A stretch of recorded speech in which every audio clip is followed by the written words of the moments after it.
팽하 우원식 TV의 우원식 의원입니다. 오늘은 최근 인기를 끌고 있는 펭수의 상표권 문제에 대해서 오세종 변리사회 회장님을 모시고 함께 이야기를 나눠보고자 합니다. 안녕하세요. 예, 안녕하세요. 대한변리사회 회장 오세종입니다. 펭수를 사랑하는 팬들께서 요즘 걱정이 참 많습니다. 혹시 펭수와 아무런 관련이 없는 제3자의 상표 출원 문제로 해서 혹시 펭수를 못 보는 거 아닌가 하는 그런 걱정이시죠. 그 부분 제가 자신 있게 말씀드리면 걱정하지 않으셔도 될 것 같습니다. 물론 펭수 상표권 문제는 특허청 심사가 끝나봐야 정확하게 알 수는 있습니다만 특허청이 밝힌 대로 현행 상표법에 따라서 상표 사용자와 전혀 관련이 없는 제3자가 널리 알려져 있는 그런 아이돌 그룹이나 인기 유튜브 그리고 캐릭터의 명칭을 상표로 출원하면 부당행위로 간주해서 상표 등록을 거절한 사례가 있습니다. 그리고 펭수 상표권을 먼저 출원한 출원인의 대리인이 EBS 측에 합의금을 전혀 요구하지 않고 펭수를 돌려주겠다. 펭수와 관련된 상표권을 무상으로 양도하겠다는 점을 감안해 보면 본래 사용자인 EBS 측이 상표권을 보유할 가능성이 매우 높습니다. 따라서 앞으로도 계속 펭수를 볼 수 있을 것 같습니다. 어떻습니까, 회장님?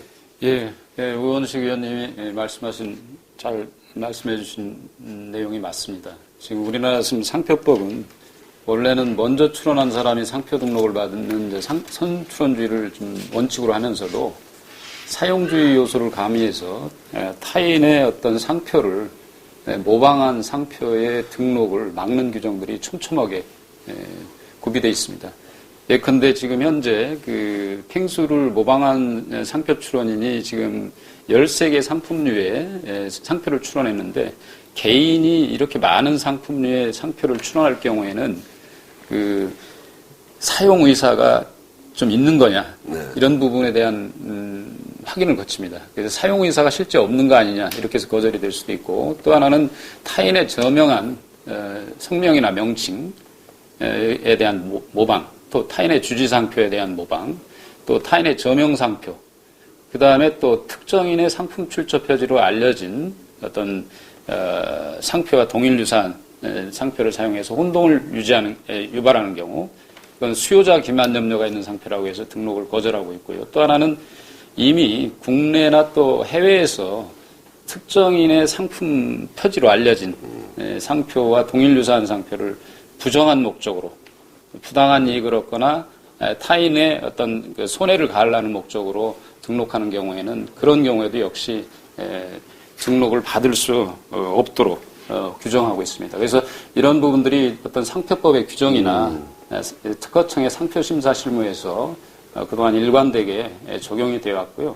또 하나는 이번에 펭수 상표 같은 경우는 특히 일반적으로 사용되는 용어도 아니고 굉장히 그 독특하게 창작한 새로운 조어죠. 예. 그래서 이런 부분들을 그 모방하는 경우는 굉장히 그 어떤 모방성, 어떤 부정한 목적 같은 것들이 어떤 추정이 될 수가 있고 또 이런 그 펭수라는 상표를 통해서 그 인기나 명성이 축적이 되어 있는데 관련 없는 제3자가 이걸 상표 등록대로 하는 것도 가능하지 않지만 만일 실제 사용할 경우에는 부정경쟁 방지 및 영업비밀 보호에 관한 법률에 의해서 타인의 상당한 투자와 노력으로 이루어진 경제적 이익을 침해하는 어떤 그 상표의 사용은 제재를 받을 수가 있습니다. 그래서 그 실제 사용도 어려운 겁니다. 일반인들은 잘 모르시는데 이렇게 애초부터 좀 모방 상표 등록이 좀 불가능한 케이스에 해당한다고 볼 수가 있습니다. 그러면 뭐 펭수를 사랑하는 많은 팬들은 걱정하지 않으셔도 되겠네요. 그런데 최근에 그 펭수권 외에도 많은 그 유명 캐릭터나 유명 연예인에 대한 상표권 분쟁이 끊이지 않거든요. 이건 왜 그런 것 같습니까? 그러니까 그 지금 현재 원래 상표라는 거는 상표를 사용하는 사람의 신용, 어떤 영업상의 신용을 보호하는 게 목적인데 실제 사용을 기준으로 해서 또 어떤 이 신용이 발현이 되지만 그 권리의 보호는 출원을 통해서 등록이 돼야 됩니다. 그래서 우리 법은 선출원주의를 원칙으로 하고 있기 때문에 우선은 사업계획이 있는 경우에는 먼저 상표 출원을 해서 권리보호 조치를 충분히 취해 놓으셔야 됩니다. 네, 그러게요. 이번에 이제 펭수 케이스 같은 경우는 그렇지 못한 경우죠. 굉장히 이제 그래도 이 명성이 있어서 법에 의한 보호가 가능하지만 이런 명성을 획득하기 전 단계에서 모방이 만일 이루어질 경우에는 법률적으로 굉장히 방법이 없어지는. 복잡해집니다. 그래서 먼저 권리보호 조치를 취하고 영업을 하셔야 되고 거기에 대한 어떤 충분한 어떤 보호 방법을 갖출 수 있습니다. 그러니까 이번 팽수 사건은 무엇보다 중요한 게 변리사의 직무 공공성 부분인 것 같아요. 팽수가 유명한 상표에도 제3자가 먼저 이렇게 선점하는 시도 같은 것, 이런 것이 지금처럼 있을 수 있는데 이것이 바로 선출원주의의 부작용이다, 이렇게 말씀할 수 있는 것이죠. 이는 국가 전체적으로 보면 건강한 지식재산이나 또 IP 생태계 육성에 악영향을 미치는 아주 부도덕한 행위, 그 자체이죠. 그래서 혁신적 아이디어에 기반한 자유로운 경제활동을 보장하는 것은 제4차 산업혁명에 있어서 그 아주 중요한 토대가 되는 그런 것이라고 생각합니다. 타인의 지식재산에 무임승차하는 것, 이것은 그 혁신과 또 공정, 이것을 가로막는 것이기 때문에 우리 사회가 용납해서는 안 된다, 저는 그렇게 생각합니다. 그런 점에서 지식재산 출원을 대리하는 변리사는 단순 의뢰인이 아니라 이익을 보호하거나 그냥 한 사람의 영업의 차원 그 활동을 훨씬 넘어서서 전문 자격사로서 우리나라 지식재산의 가치를 증진하고 보호하는 그런 직무 공공성에 대한 인식이 충분히 기반이 되어야 된다, 이렇게 생각하는데 그런 점은 어떻게 생각하세요? 예, 그 말씀이 맞습니다. 변리사는 지금 현재 특허나 실용신안 디자인 상표와 같은 지식재산권의 어떤 출원 등록의 대리, 또 심판 소송 등의 대리, 감정 기타 사무를 수행하고 있는데 그 특허 실용 신안 디자인 상표는 그 우리나라 지식재산권에 있어서 그 하나의 핵심적인 영역이고 그것은 바로 산업 발전 그리고 우리나라의 어떤 과학 기술과 경제 발전과 연관이 되어 있습니다. 그래서 그 업무 자체가 굉장히 공공성이 있고요. 그래서 그 변리사들이 이런 어떤 지식재산권 대리 업무를 수행하는 데 있어서는 그 어떤 건전한 우리나라 지식재산의 생태계 육성 그리고 지식재산 경쟁력 강화를 위해서 걸맞는 직업윤리를 갖고 업무를 수행하여야 하는 사명이 있습니다.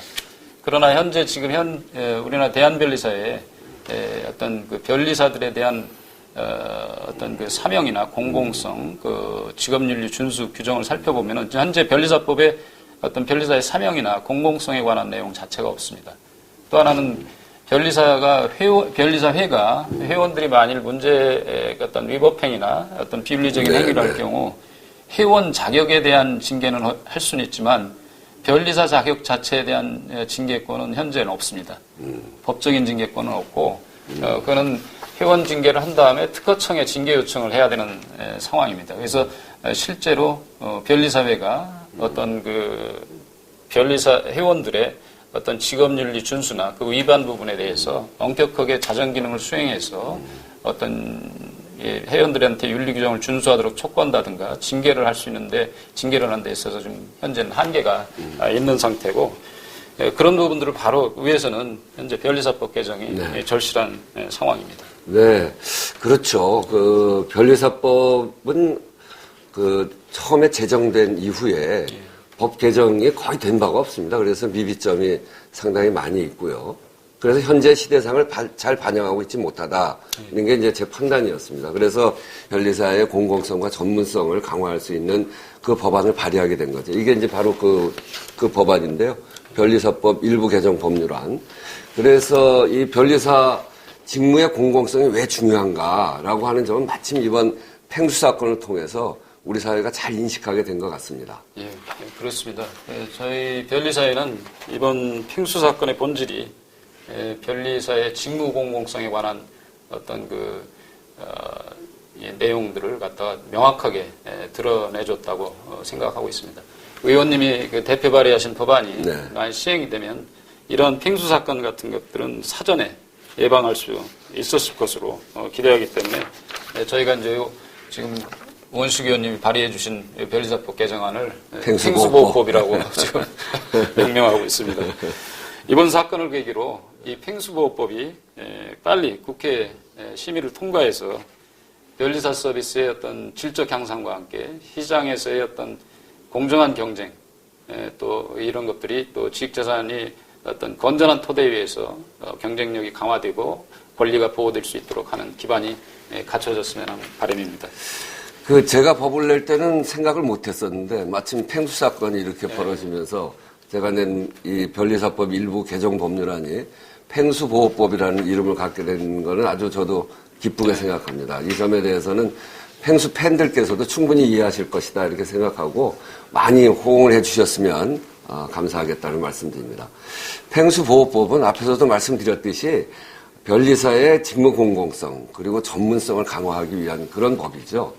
변리사의 등록갱신제를 도입하고 또 변리사 등록과 변리사회의 가입을 일원화시키고 그리고 변리사의 사명을 명문화하고 공익활동을 의무화하고 또 업무 영역 현실화 등 변리사의 공공성과 전문성 강화에 초점을 두고 있는 그런 내용입니다. 그러면 아직 펭수보호법이 국회를 통과하고 있지 못한데 이런 상황에서 변리사의 직무 공공성을 담보할 수 있는 그런 제도 장치가 지금 있는지 그건 좀 제가 좀 궁금하더군요.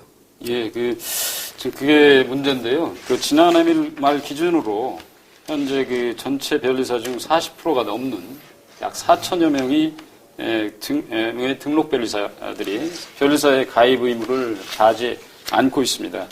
문제는 이런 변리사의 가입 의무가 제대로 지켜지지 않아서 변리사회를 통한 보수교육이나 직업윤리 준수 등 변리사로서 지켜야 할 사회적 역할 그리고 의무 등이 제대로 이루어지지 않고 있어서 변리사의 전문성과 공공성에 위협을 받고 있는 상황입니다. 하지만 이런 상황 속에서도 변리사회는 자체 윤리위원회와 징계위원회를 운영해서 변리사의 어떤 직무의 공공성 제고와 사회적 역할을 위해서 노력하고 있습니다. 이번 펭수 사건의 대리인 역시 현재 윤리위에 회부된 상황입니다. 그러나 이런 변리사의 노력은 법적 구속력이 없기 때문에 하루속히 펭수보호법이 국회를 통과해서 변리사 관리 감독이 보다 강화되고 또 건전한 직재산 시장 질서가 확립되기를 희망합니다. 만약에 펭수보호법이 국회를 통과해서 실제 이제 실효가 되기 시작하면 이번 펭수 사건처럼 상표권을 둘러싼 분쟁이 많이 줄어들지 않겠어요? 예, 그렇습니다. 어떻게 보세요? 예, 그렇습니다. 지금 현재 특허나 상표, 디자인, 실용신안 등 산업재산권이 지금 현재 작년에 50만 건을 넘었는데요. 그 중에 약 85% 정도가 대리인인 저희 변리사들을 통해서 출원되고 있습니다. 네네. 변리사가 대리인으로서 올바른 직업적 윤리와 어떤 공공성 이런 것들을 갖고 업무에 임한다면 이번 펭수 사건 상표 문제처럼 변리사의 직업윤리에 위반되는 사건들은 크게 감소할 것으로 기대하고 있습니다. 그러기 위해서는 이런 제도적 장치가 필요한데 이런 펭수보호법이 바로 그것입니다. 이 펭수보호법이 국회를 통과하면은 변리사의 직무 공공성과 전문성 강화에 큰 도움이 될 것으로 예상하고 있습니다. 4차 산업시대라고 많은 사람들이 이야기하는데 이 4차 산업혁명 시대에는 정말 지식재산을 보호하는 일이 중요한 일이죠. 근데 실제 부분에 있어서는 이렇게 아주 중요한 부분들이 많이 방치되어 있더라고요. 그런 점에서 이번 펭수 상표 논란의 경우처럼 사회 곳곳에 남아있는 이런 문제들을 발굴해서 잘 개선해 나가는 것. 이것은 국회가 꼭 해야 될 일이고 국회가 더 노력해야 될 그런 지점인 것 같습니다. 귀한 시간 내주신 우리 오세중 회장님께 감사드리면서 앞으로 저희도 국회에서 최선의 노력을 다하겠다는 말씀드리면서 오늘 방송을 이것으로 마무리하도록 하겠습니다. 예, 감사합니다.